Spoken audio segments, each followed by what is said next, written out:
Hello everybody, this is Anand Singh. Welcome to my YouTube channel social studies point. आज हम लोग discuss करेंगे 20 most important objective question on fundamental right of India.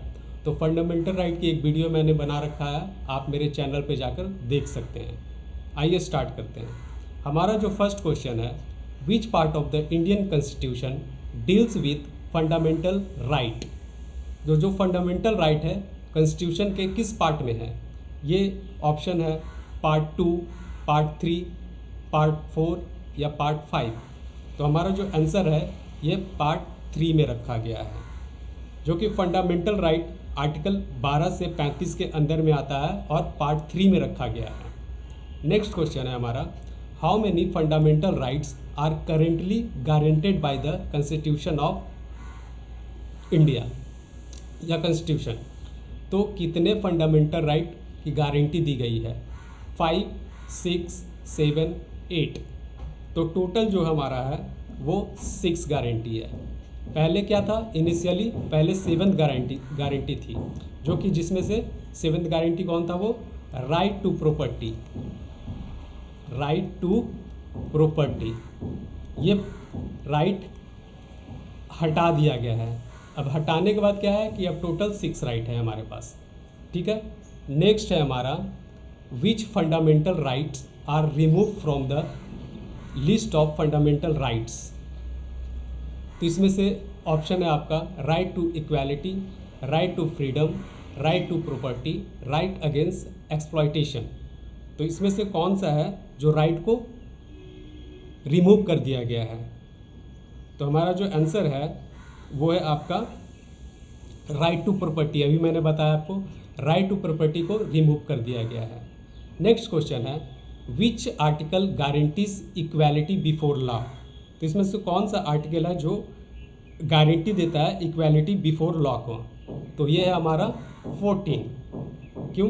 क्योंकि article 14 ensure करता है equality before law and equal protection of loss को। ठीक है।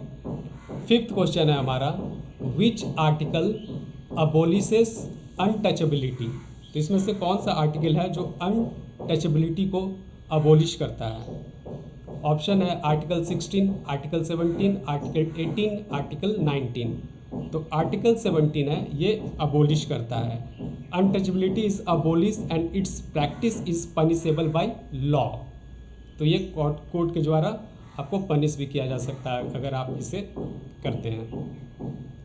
नेक्स्ट है हमारा 6th question, which article abolishes titles. तो टाइटल्स को कौन अबोलिश करता है? Article 16, article 17, article 18, article 19।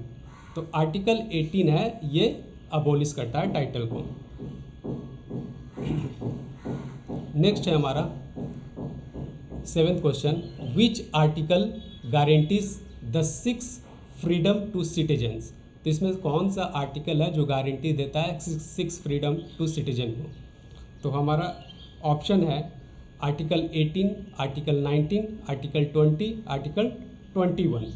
तो आर्टिकल 19 ये गारंटी देता है फ्रीडम्स को, जैसे फ्रीडम ऑफ स्पीच, बोलने का अधिकार, ये इसी आर्टिकल के अंदर आता है। हमारा नेक्स्ट क्वेश्चन है 8, which article protects life and personal liberty. तो इसमें से कौन सा आर्टिकल है जो लाइफ और पर्सनल लिबर्टी को प्रोटेक्ट करता है?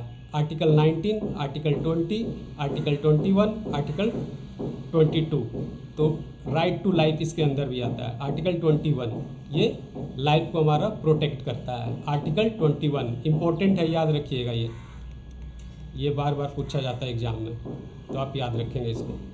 नेक्स्ट है हमारा, which article provides the right to education. तो राइट टू एजुकेशन हमारा which article provides the right to education. तो राइट टू एजुकेशन किस आर्टिकल के अंदर आता है? Article 21A, article 22, article 23, article 24। तो ये राइट ये आर्टिकल आपको 21A के अंदर आता है। ये इसी में बताया गया, free and compulsory education for children age age group 6 to 14 year, ये इसी के अंदर है, ठीक है, ये भी इम्पोर्टेंट है, याद रखिएगा। नेक्स्ट है हमारा which article prohibits human trafficking and forced labour. Forced labour को बंधुआ मजदूर भी बोलते हैं, जो जबरन जिससे काम कराया जाता है, ठीक है। तो ये किस आर्टिकल के अंदर आता है? Article 22, article 23, article 24, article 25। तो ये आर्टिकल 23 के अंदर आता है। इसमें क्या है कि trafficking in human being or forced labour are prohibited, मतलब आप उसे जबरन काम नहीं करवा सकते हैं, अगर पकड़ाएंगे तो जेल भी जाएंगे आप, ठीक है। नेक्स्ट है हमारा which article prohibits employment of children below 14 years in hazardous industry.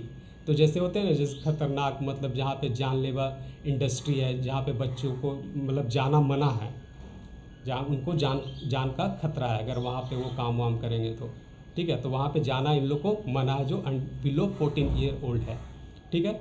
तो किस आर्टिकल के अंदर आता है? ये आर्टिकल 23 है, या आर्टिकल 24 है, या आर्टिकल 25 है, या आर्टिकल 26 है। तो आर्टिकल 24 के अंदर आता है, जहाँ पे चाइल्ड लेबर को किसी भी फैक्ट्री, माइंस या ऐसी जगह पे काम करने से रोकता है, ठीक है। नेक्स्ट है हमारा 12th क्वेश्चन। 12th क्वेश्चन है हमारा freedom of religion is guaranteed under article. तो फ्रीडम ऑफ रिलीजन किस आर्टिकल के अंदर आता है, मतलब गारंटी देता है वो? तो आर्टिकल 19 से 20 के बीच में है, article 23 to 24, article 25 to 28, article 29 to 30। तो ये आर्टिकल 25 to 28 के अंदर आता है। ये इंश्योर करता है religious freedom to all citizen, ठीक है, याद रखिएगा। इंश्योर क्या करता है? Religious freedom to all citizens. Next है हमारा 13 question which article gives every person freedom of conscience and religion. तो ये आर्टिकल 25 के अंदर आता है, या आर्टिकल 26 के अंदर आता है, या आर्टिकल 27, या आर्टिकल 28। तो याद रखिएगा, ये आर्टिकल जो है हमारा 25 नहीं, 26, 27, 28, 29, तो ये 25 के अंदर आता है। इसमें सिटीजन को freely profess, practice and propagate religion, मतलब आप कोई भी प्रोफेशन सेलेक्ट कर सकते हैं, चुन सकते हैं, चयन कर सकते हैं, ठीक है। नेक्स्ट है हमारा 14th question culture and educational right are covered under article. तो हमारा जो कल्चर एंड एजुकेशनल राइट है, ये किस आर्टिकल के अंदर कवर किया गया है? तो ऑप्शन है हमारा 14 to 18, 19 to 22, 25 to 28, 29 to 30। तो ये 29 to 30 के अंदर कवर किया गया है। This right protect the interest of minorities, ये माइनॉरिटीज़ के राइट को प्रोटेक्ट करती है, याद रखिएगा, ये इंपॉर्टेंट क्वेश्चन है। नेक्स्ट है हमारा 15 question which article protects the interest of minorities. तो इसमें कौन सा आर्टिकल है जो माइनॉरिटीज़ को इंटरेस्ट को प्रोटेक्ट करता है? Article 28, article 29, article 30, article 31।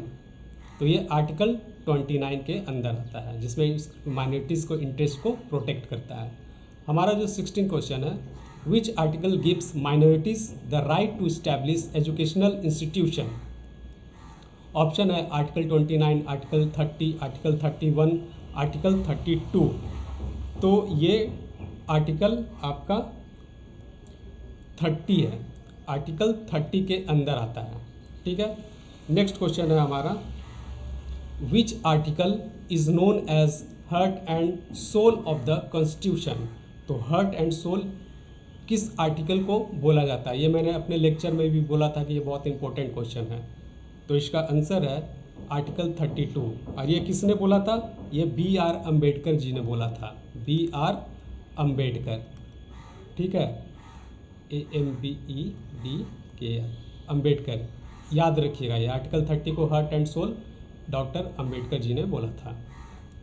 हमारा जो 18 क्वेश्चन है the right to constitutional remedies is guaranteed under. तो ये राइट टू कॉन्स्टिट्यूशनल रेमडीज़ है, ये किस आर्टिकल के अंदर गारंटी देता है? गारंटेड है ये आर्टिकल 30, आर्टिकल 31, आर्टिकल 32, आर्टिकल 33। तो ये आर्टिकल 32 के अंदर आता है, ठीक है। ये गारंटी देता है, ठीक है। और ये आप सुप्रीम कोर्ट में अप्रोच भी कर सकते हैं कि अगर आपका फंडामेंटल राइट वायलेट होता है तो आप सुप्रीम कोर्ट में आप अपील कर सकते हैं। ये इसी आर्टिकल के अंदर आता है। ये भी इम्पोर्टेंट क्वेश्चन है, ठीक है। नेक्स्ट क्वेश्चन हमारा 19। Who called article 32 heart and soul of the constitution. देखिए अभी मैंने आपको बताया था, अब इसमें पूछ लिया कि किसने बोला था heart and soul of the constitution. Mahatma Gandhi, Jawaharlal Nehru, doctor B R. Ambedkar, Sardar Patel. तो इसका आंसर है आपका बी.आर. अम्बेडकर। हमारा जो लास्ट क्वेश्चन है आज का, fundamental rights in India are inspired mainly by the constitution of. ये किसके द्वारा इंस्पायर किया गया है, मतलब किस कंट्री से इंस्पायर हुआ है ये। तो ये ऑप्शन है आपका कनाडा, आयरलैंड, यूएस, ऑस्ट्रेलिया। तो हम लोग सब जानते हैं यूएस से इंस्पायर हुआ है। आई होप कि ये वीडियो आपको अच्छा लगा हो। Please do like and subscribe my channel. Thank you.